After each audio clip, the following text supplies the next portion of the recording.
Hey guys, Brian here. Hope your week's going great. In this video, we're going to update this technology index. It's not just any index. These are tech companies that make no profit. Stay with me.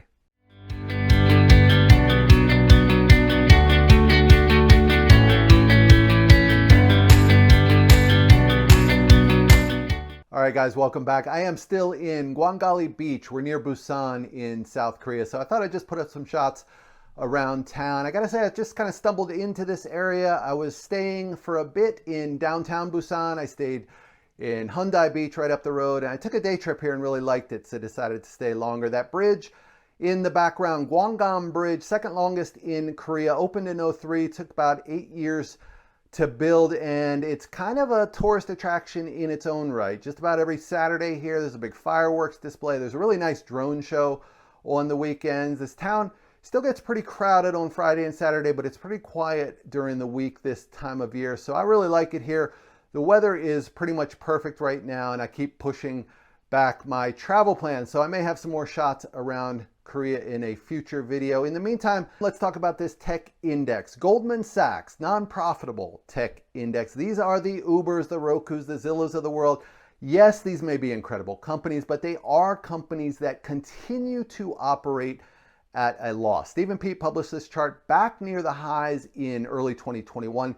This is the updated picture in last month's financial forecast. Subscription links in the comments so you can read their thoughts. For my part, the main thing I think is interesting is how this inflection point coincided pretty closely with that first big push higher in interest rates. If we look at a chart of rates, say 10-year Treasury yield, what we saw was sort of this gradual rise after the bottom, and right around the start of 2021, that's when that uptrend really picked up some steam. And I don't think it's a coincidence that we saw a lot of the more speculative markets begin to peak in this time frame. When I was putting together my thoughts for this video, I was rereading a pretty famous article that Paul Graham wrote in 2015. Paul Graham, co-founder of Y Combinator, the tech incubator.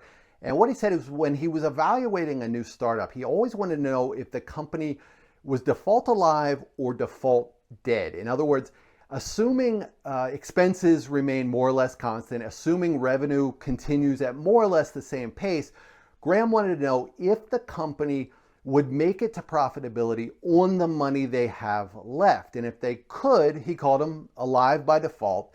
And the conversation then could revolve around all the new things that the company wanted to achieve.